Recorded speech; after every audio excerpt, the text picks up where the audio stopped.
നിന്റെ കഴുത്തിൽ കിടക്കുന്ന ഈ താലി നീ തന്നെ പൊട്ടിക്കും. നിന്റെ താലി അറ്റുപോകും.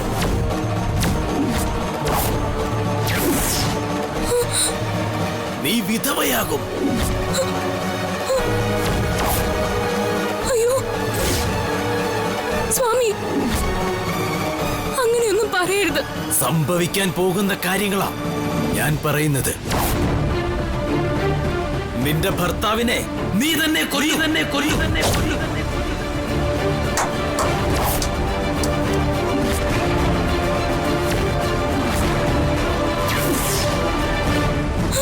ഇല്ല ഇല്ല, എന്റെ വിശാൽ സാറിനെ ഞാൻ കൊല്ലുകയോ? ഒരിക്കലും ഇല്ല, എനിക്കതിന് സാധിക്കില്ല. വിശാൽ സാറിനെ രക്ഷിക്കണം. വിശാൽ സാറിനെ ഞാൻ കൊല്ലുന്നു പറഞ്ഞ് എന്നെ ശപിക്കരുതേ. ഇത് ശാപമല്ല, ഇത് നിന്റെ വിധിയാണ്. വിധി.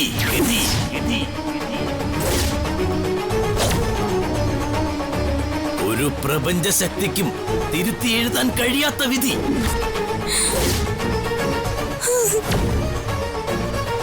എന്റെ ഈശ്വര,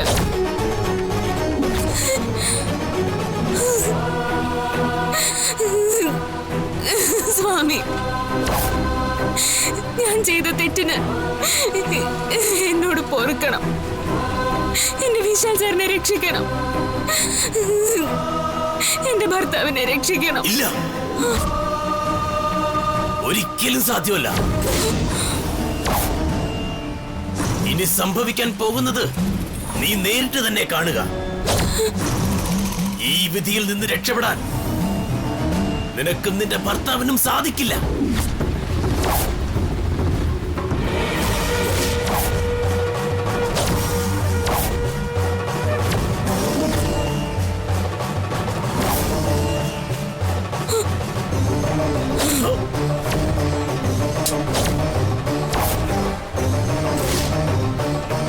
പറയാ, എന്റെ ഭർത്താവിനെ ഞാൻ എന്തിനു കൊല്ലണം? ഞാൻ എന്തിന് എന്റെ വിശാൽ സാറിനെ കൊല്ലണം? അതെനിക്കറിയണം. അറിഞ്ഞേ തീരൂ. ഇല്ലെങ്കിൽ ഞാൻ ഈ ശൂലം കൊണ്ട് കുത്തി മരിക്കും.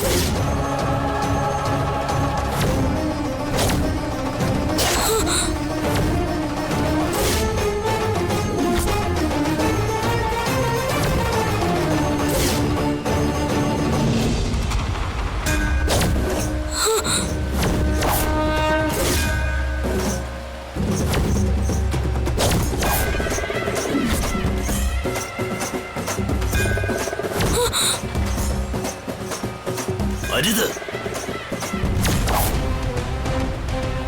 പാപം ചെയ്യരുത്. വേണ്ട, എനിക്കിനി ജീവിക്കണ്ട. എനിക്ക് ജീവനുണ്ടെങ്കിലല്ലേ ഞാൻ എന്റെ ഭർത്താവിനെ കൊല്ലുകയുള്ളൂ. അതുകൊണ്ട് ഈ നിമിഷം എനിക്ക് മരിക്കണം. നീ ജീവിക്കണം. സുമംഗലിയായി നിനക്ക് മരിക്കണമെങ്കിൽ നിന്റെ ഭർത്താവിന് വേണ്ടിയുള്ള നിന്റെ കടമകൾ മുറതെറ്റാതെ നിർവഹിച്ചുകൊണ്ട് നീ ജീവിക്കണം.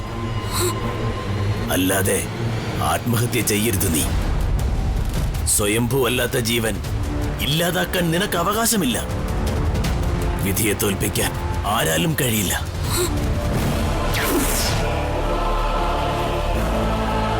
കൈലാസനാഥനായ സാക്ഷാൽ ശ്രീ പരമേശ്വരനും നിന്നിൽ കടാക്ഷമേകിയ ദേവി ഉദയന്നൂരമ്മയും നിന്റെ ഗതിവിഗതികൾക്ക് തുണയായിരിക്കട്ടെ.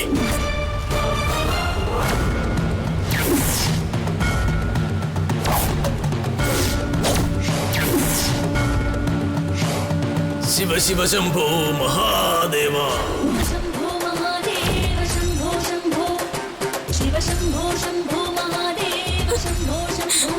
സ്വാമി, ഭഗവാനെ, അപ്പൊ വിശാൽ സാറിന് വലിയ എന്തോ അപകടം സംഭവിക്കാൻ പോവാ.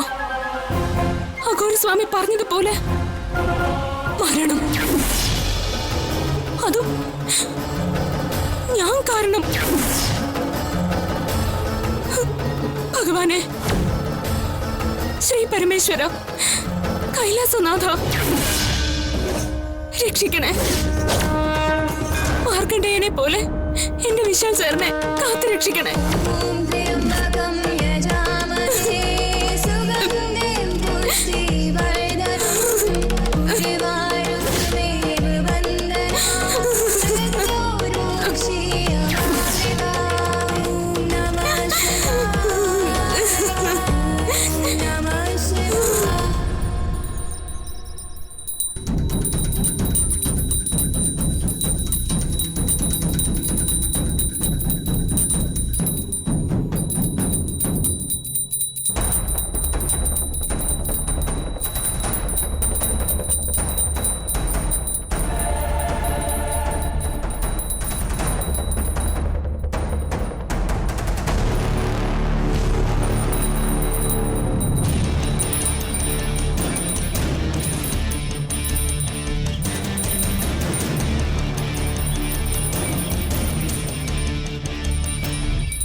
പാർവതി,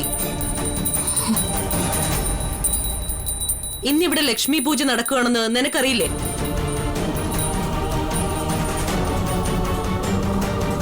ഈ പൂജ നേരത്തെ നീ എവിടെയായിരുന്നു?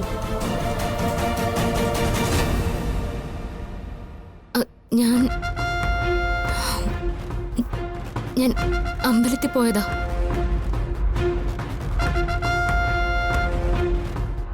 കുടുംബത്തിൽ പൂജ നടക്കുമ്പോ നീ ഇവിടെ ഉണ്ടാവേണ്ടതല്ലേ? അതല്ലേ പതിവ്. പിന്നെന്താ ഇന്ന് പ്രത്യേകിച്ചൊരു അമ്പലത്തിൽ പോക്ക്?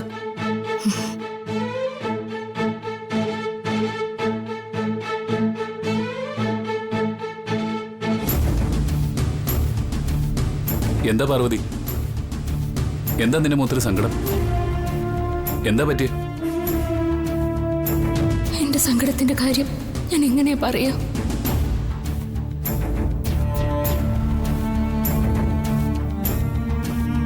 എന്താ പാർവതി, എന്താ പറ്റിയേ?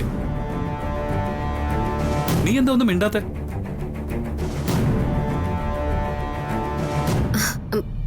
അതെ ബ്രോ, പാർവതി ഓഫീസിന്റെ ചുമതല ഏറ്റെടുത്തത് ഇവിടെ പലർക്കും താല്പര്യമായിട്ടില്ലെന്നറിയാലോ.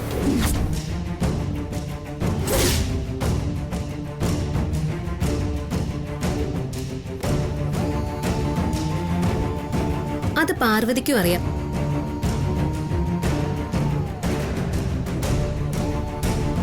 അതിന്റെ വിഷമമായിരിക്കും ഇവൾക്കും.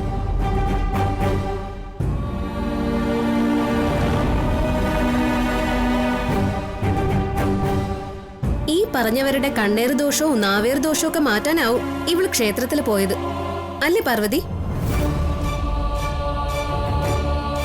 ഹേയ്, ഇതൊന്നുമല്ല.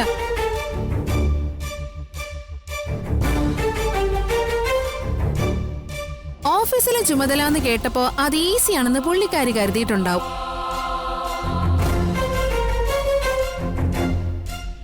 അതുകൊണ്ടല്ലേ അന്തവും കുന്തവും ഇല്ലാതെ വിശാലിനൊപ്പം ചാടിത്തുള്ളി പോയത്.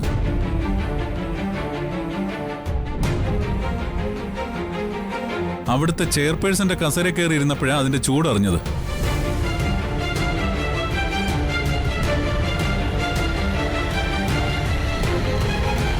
ഇപ്പൊ കഴിച്ചിട്ട് തുപ്പാനും വയ്യ, മധുരിച്ചിട്ട് ഇറക്കാനും വയ്യ എന്ന അവസ്ഥയിലായിട്ടുണ്ട്.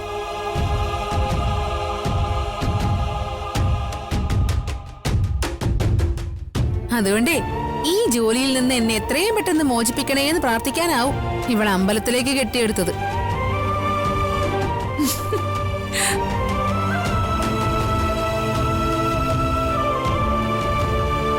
നിങ്ങളൊന്ന് നിർത്തുന്നുണ്ടോ?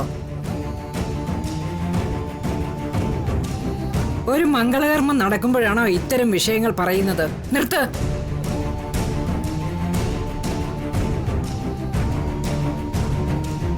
ഇനി അനാവശ്യമായിട്ട് ആരും ഒരക്ഷരം മിണ്ടിപ്പോരുത്.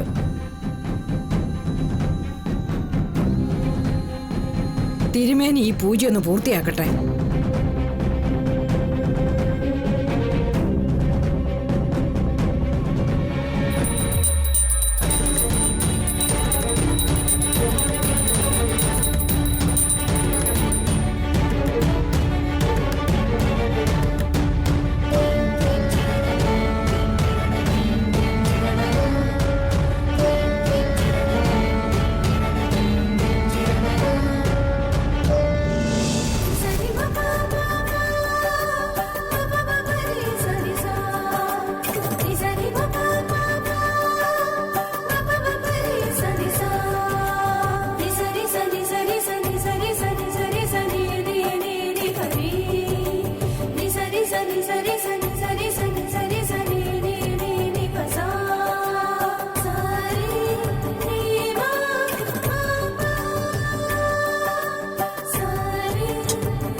നിന്റെ കഴുത്തിൽ കിടക്കുന്ന ഈ താലി നീ തന്നെ പൊട്ടിക്കും. നിന്റെ താലി അറ്റുപോകും.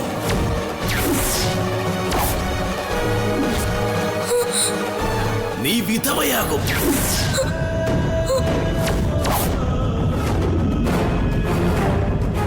നിന്റെ ഭർത്താവിനെ നീ തന്നെ കൊല്ലും. അപശകുനമാണല്ലോ കണ്ടത്.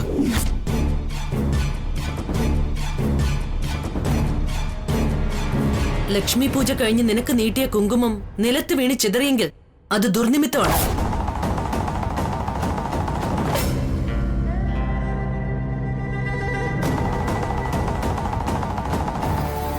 വൈധവ്യം സംഭവിക്കും. വിധവയാകും നീ.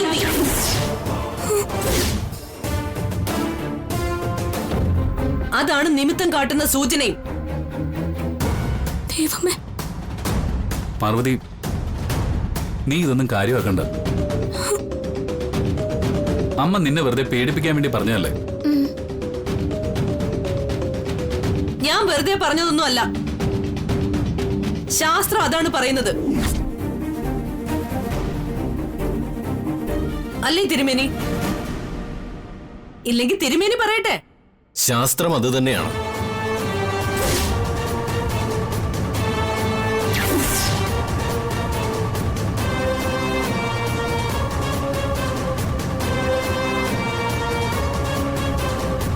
മോള് വിഷമിക്കണ്ട, എല്ലാത്തിനും ഒരു പരിഹാരം ഉണ്ടാവും.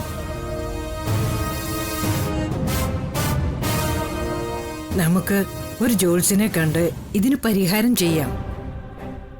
വിധവയാകാനാണ് വിധിയെങ്കിൽ വിധവയായിരിക്കും.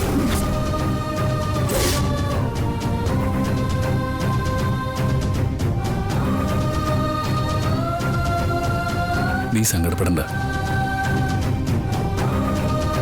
നീ വിധവയാവൂന്ന് പറയുമ്പോ ഞാൻ മരിക്കുമെന്നല്ലേ അർത്ഥം?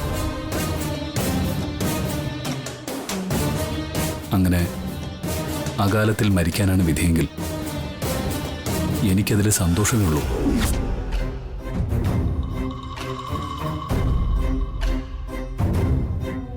ഇനിയിപ്പോ നിന്റെ കൈകൊണ്ടാണ് എന്റെ മരണം സംഭവിക്കുന്നെങ്കിൽ അത് ഞാൻ സന്തോഷത്തോടെ സ്വീകരിക്കും.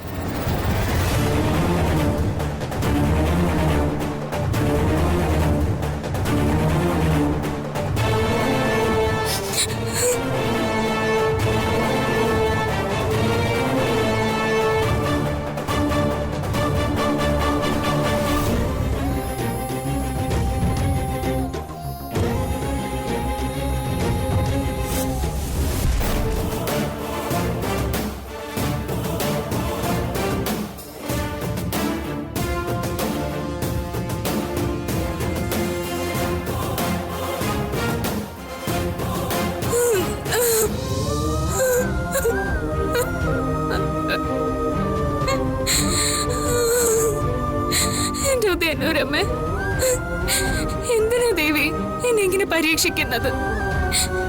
ഞാൻ എന്ത് തെറ്റാ ചെയ്തത്?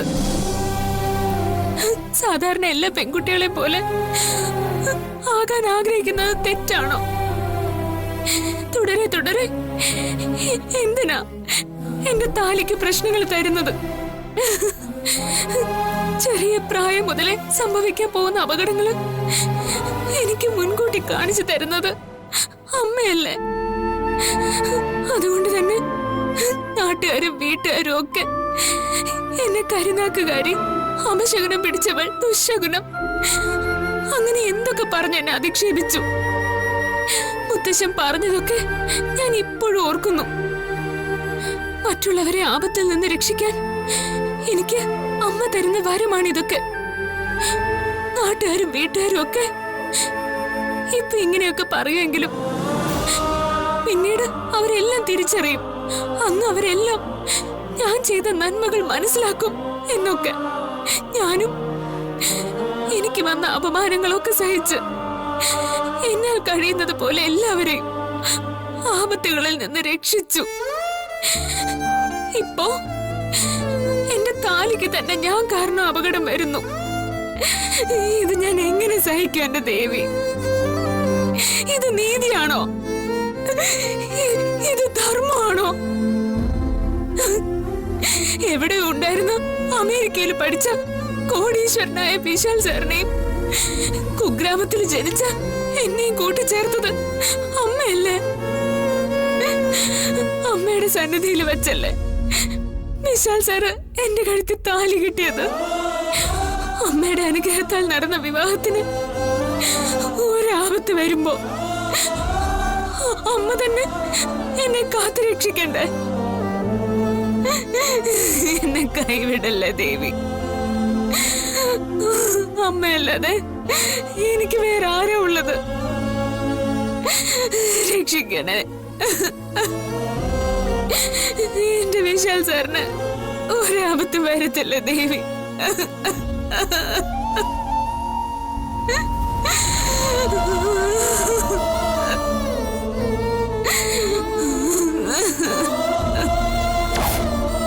പാർവതി,